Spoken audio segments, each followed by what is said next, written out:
You are listening to True Crime Twins, a true crime podcast hosted by Chloe and Melina Canter. True Crime Twins is distributed by Glassbox Media and is part of the Crawlspace Media family.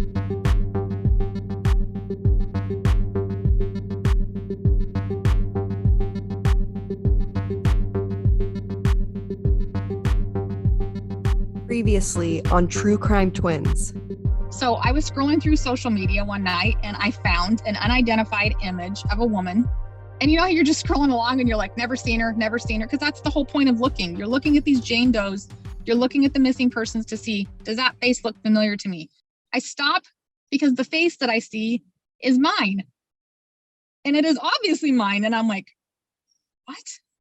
So I click on it and it's the Finley Creek Jane Doe. And I'm like, that's so weird. It looks just like me. A 5'3" Caucasian female, white, between 15 and 24, wearing red pants and a white blouse. That's my mother. That's what she was wearing when she left. And they perfectly just described my mother. I'm mapping it out. It's 3.5 hours from Lewiston in the woods. And I'm like, this is my mom. How did they miss this? Like, how do they miss a missing person who's wearing the same damn clothes, exact same description, and she's this close to us? This doesn't make sense. Welcome back to True Crime Twins, where we use our occupational and educational backgrounds in criminology and medicine to tell you crime stories. I'm Chloe, here with Melina to bring you part 2 of our coverage into the disappearance of Patricia Lee Otto in 1976 out of Lewiston, Idaho. For more context into this case, please listen to part 1 of this series. Today, we continue our conversation with Patricia's daughter and advocate, Suzanne Timms. In this interview, we mainly focus on Suzanne's discovery of the sketch of a Jane Doe that was discovered in Finley Creek in Oregon, her belief that this doe is her mother, and the critical errors made by authorities in Oregon in regards to their investigation.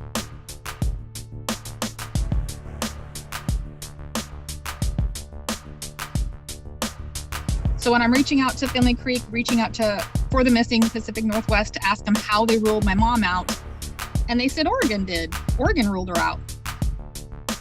That opened a whole new investigation between Finley Creek Task Force and us, because Patty Otto's not mentioned anywhere in the Finley Creek homicide case.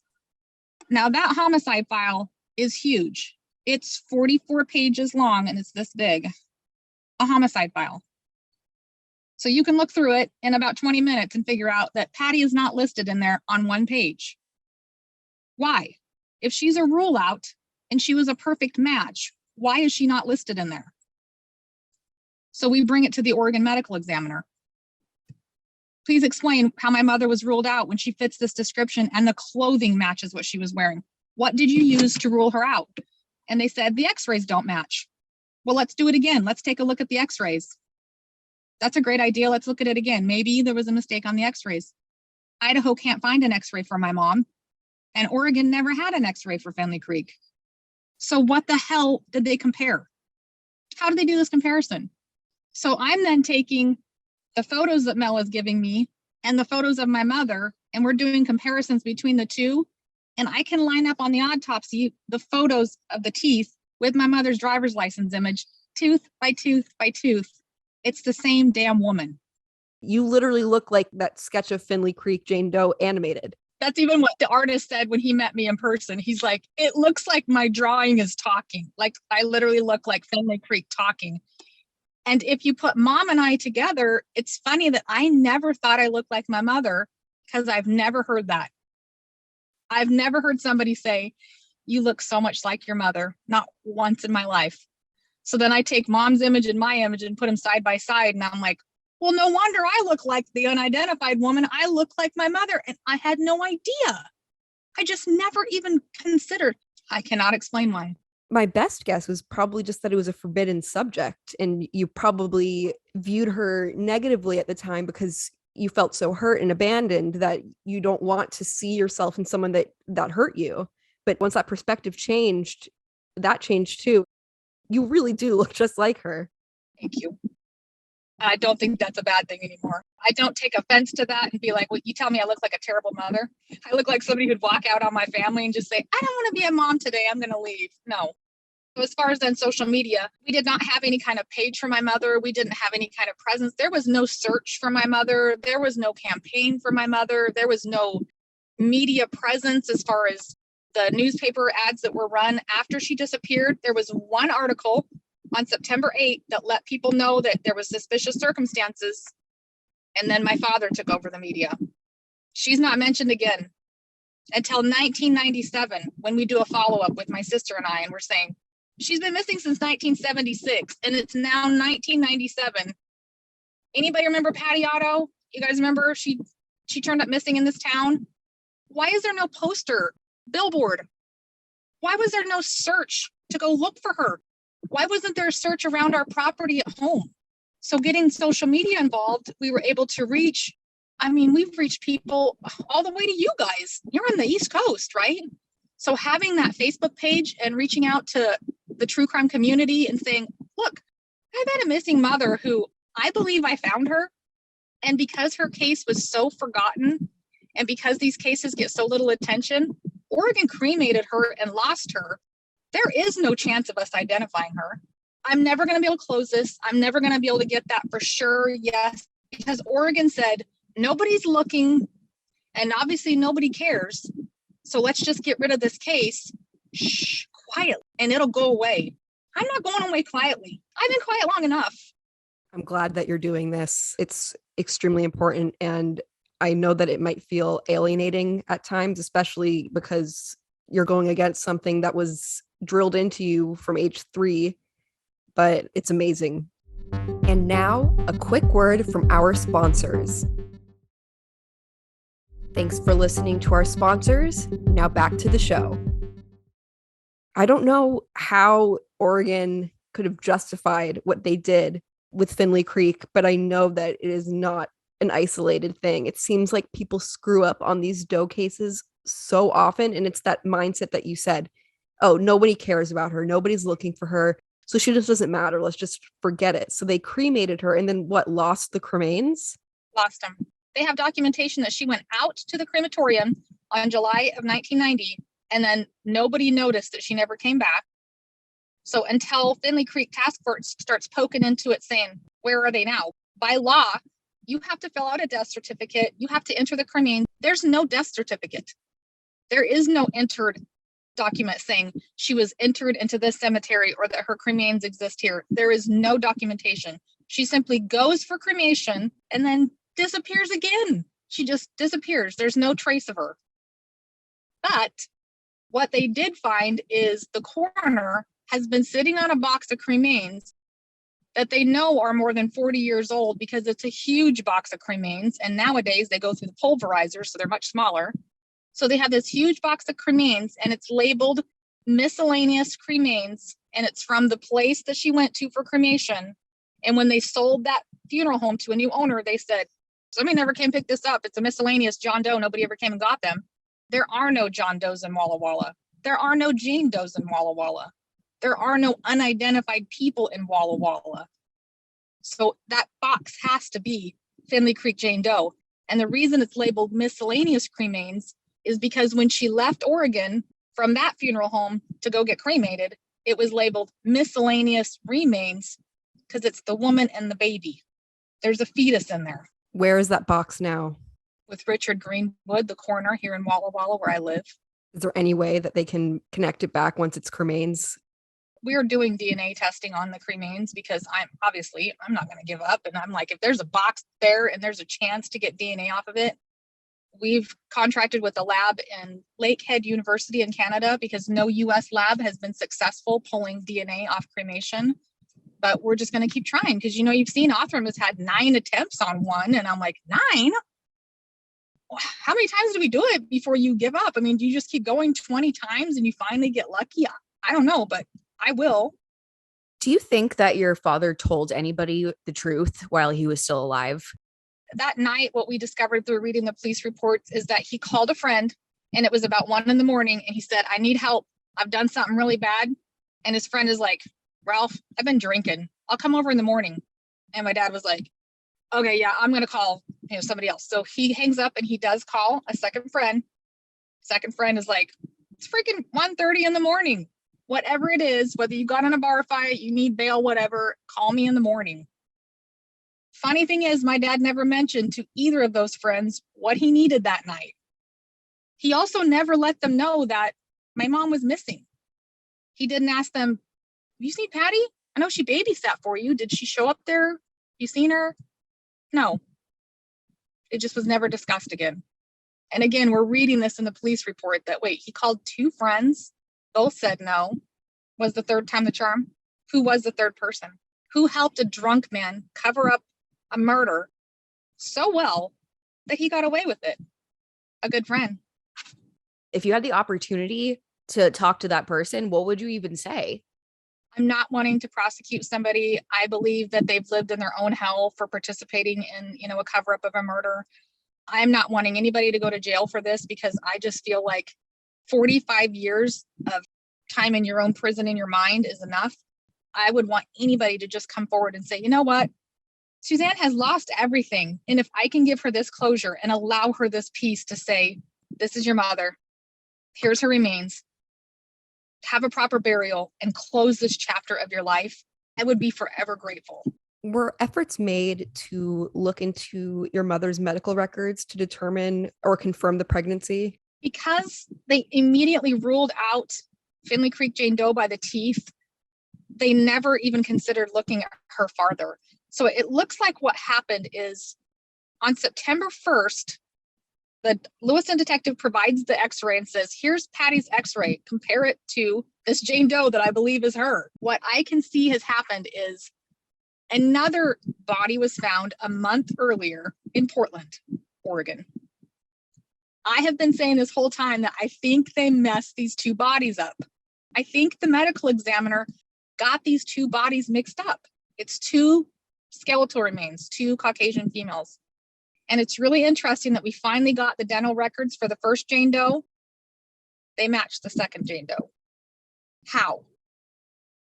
Are they twins? They have the exact same teeth. They have the exact same fillings. Or did he just mess them up and be like, oh yeah, remember she had 1, 2, 9, 30, and 31, and he puts the same thing on both charts. Impossible. He has in his mind these two confused. So when he got that record for my mom, and my mom has these perfect teeth, my mom has perfect, beautiful teeth, he says, it can't be her. This body has like 15 fillings and unerupted wisdom teeth. They hadn't even came out yet. So it can't be her. In the autopsy photos, you can see the erupted wisdom teeth. You can see he's thinking of the first body, not the second one. So they never then looked at her medical records thinking, oh, it could be her, it could be pregnant, because they already think there was x-rays and they did the two x-rays, compared it. If they would have questioned why the teeth don't match, it would have been a red flag. But nobody questioned the medical examiner. And it's really interesting that we discovered litigation action against him after the fact for other unethical issues. It's not beyond comprehension that he's just not a very reliable source. And now, a quick word from our sponsors. Thanks for listening to our sponsors. Now back to the show. I saw that you had pictures of Finley Creek Jane Doe's grave where you could actually even see her clothing. I've never seen anything like that. Was that obtained through your connection with the task force? Well, yes, but it could have been from another source too, because this is another interesting twist of the story. The grave was discovered in 1978 by hunters, elk hunters, who just stumbled upon the grave, right? Those hunters were from Milton Freewater, which is across the Oregon border. In 2008, I started dating that hunter's son, not having any connection, knowing that this family is the one that found this body. My current husband, that I'm married to right now. So when I'm reading about the Finley Creek Jane Doe and read of the hunters who discovered this body, I'm like, to my husband, Gary, did your grandpa ever mention finding a body in 1978? My husband's an investigator. And he's like, okay, there's absolutely no way that my family found your mom's body and we just forgot to tell you, right? That's ridiculous. And I'm like, it says Lee Parr. That's your grandpa. Lee Parr is your grandpa in Milton Freewater. And Milton Freewater is a tiny town of 3,000 people. There's not two Lee Parrs in Milton Freewater. But his grandpa died in 2009. So I was like, well, I'm going to call your dad. If your grandpa found this body, maybe he mentioned it to your dad. So when I call my father-in-law, he's like, how do you know about that? I never told you about that. And I'm like, what do you know about it? And he described those freaking crime scene photos to a T because he was there as a child and saw it with his own eyes. And I'm like, there's no way. Him and I are both. There's no way. There is no way I am married into this family and that my father-in-law found this body. It's her. She's pulling me to her, pulling me to Walla Walla. I know I sound crazy when I say it. I know it sounds absurd, and I believe that's why people don't think it's possible. Look at the freaking autopsy photos and look at my mother's teeth. I am not making this shit up. Look at the newspaper clipping. I can't go back to 1978 and make up who was there. It was Lee Parr, and I am married to Lee Parr's grandson, and Lee Parr had his son there. He was a child, and that is my father-in-law. So he brought us back to the grave. He went up there on his own to make sure he could get to it, to the site. He went right to it, knows where it's at, remembered exactly where landmarks are at. So we took cadaver dogs out there, and the dogs are alerting, saying, there's still stuff out here. There's still stuff here. They just have to be able to narrow in and find it. I don't know if you've worked with cadaver dogs, but they'll alert that they're like, I'm close, it's here. They have to lay down and give the final, it's right here. And when the dog finally gave the alert saying it's right there, and we notified Oregon, Oregon's like, well, I don't know what you want us to do. It's a closed case. We have to get resources allocated to it. So we'll have to present this to OSP and figure this all out. That happened last fall. We're still waiting. And now we're waiting. We were supposed to go out last month, but there's too much snow. And now next weekend, we're supposed to go back to the grave to bring the dogs to say, if there's a hand out there, and I've now had to wait a whole nother year because Oregon closed the case and they couldn't allocate resources. And that hand got drug away. I'm not going to be very happy with Oregon. They need to step up right now and help you with this, because there very well could be something. There could be a weapon. There could be something. DNA out there that could prove this, and they are dragging their feet because they're like, oh, shit. If this is really my mother, how are they going to explain this to the public? They ruled my mother out in 1978. Number two, they closed an unsolved homicide. And number three, they lost a pregnant woman in a homicide case. How is every missing persons case not going to be questioned when they're like, wait, did you do that with my mom? Did you do that with my daughter? Did you do that with my son too? Did my father get thrown away because he was taking up space on your evidence shelf? I mean, how many missing persons cases are there? 30,000? How many are treated like this? We have faith in our justice system thinking that they're doing their job, and instead they just throw away a case so they're not bothered by it. This is not acceptable. I'll be up there with a sift for years to come just to find whatever I need to find. I'm not giving up. I do also want to point out, we didn't mention that the original detective on my mom's case is Tom Selene with the Lewiston Police Department. He's still alive, and this is his one case. You know how homicide detectives have that one that they carry till the end of their day. Tom had my mom's driver's license in his top drawer his whole career until he retired, and then he gave it to my grandmother. He's carried this case in his heart forever.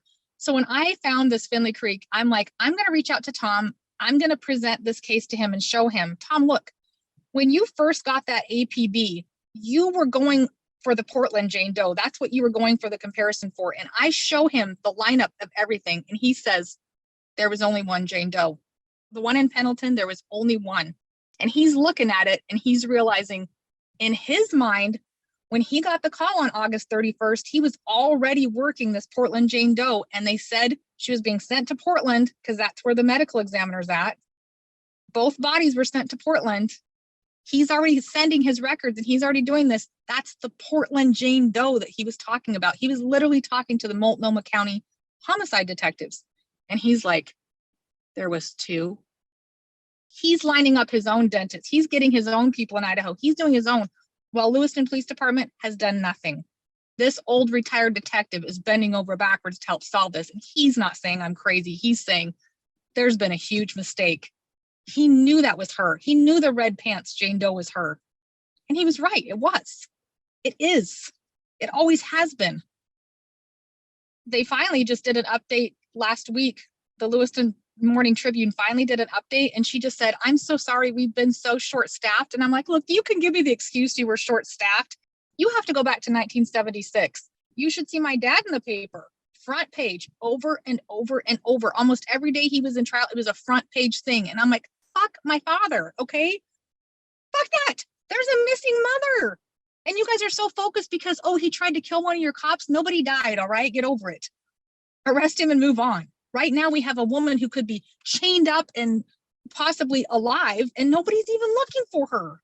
It's such a brush off. We were short-staffed for 20 years. If they want to cover it, they're going to. And it's interesting because right after Lewiston ran it, I got an inmate from the Boise State Penitentiary who reached out to me. Someone that knew your dad? Yeah. And he's like, you know what's interesting is everybody thought he was in there for killing his wife. He never talked about the fact that he was in there for trying to kill a cop. Why wouldn't he brag about that? Seems like he would brag about, I'm here for trying to kill a cop. But everybody in prison thought he was there because he killed his wife. And then he's like, I never liked your dad. He was a bad person. And one time when I was climbing up a ladder, he kicked me in the head for no reason. And he'd be the nicest guy and then he'd snap. Well, imagine that. That's exactly what I saw. Him snap. He's all nice and polite and sweet and throws money at you and lovey-dovey. And then you don't do what he wants you to do, he's going to snap your neck. Was that the first wife experience too? Yeah, he was abusive to her too. The reason for divorce on that divorce certificate we found was extreme cruelty. But she denies it. She says he was a good husband. He denies it, but family saw the bruises, family saw choke marks, family saw it, and they were like, oh, he's horribly abusive to Joy. And she just doesn't want to admit it. Some people aren't as willing to share those behind closed doors things that happen, and other people will share their dirty laundry to everybody, like me. I will tell you all about it. I love my father. I want the world to know that I love my father and I forgive my father. And I think people may not understand that, but unless you've walked in my shoes, you can't understand my life unless you've walked in my shoes, and I wouldn't want anybody to.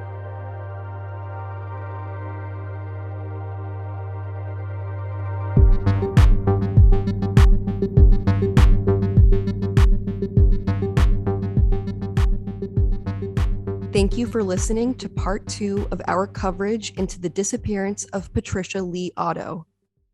Stay tuned for next week when part 3 of this series will be released. We will be interviewing Mel, a founder of the Finley Creek Jane Doe Task Force. Thank you for listening to the True Crime Twins podcast. If you find our content informative and interesting, please leave us a 5-star rating and review on your preferred podcast platform. You can follow us on social media at True Crime Twins Podcast on Instagram and at True Crime Twins on TikTok and Twitter. Please email us with questions, comments, or case suggestions at truecrimetwinspodcast@gmail.com.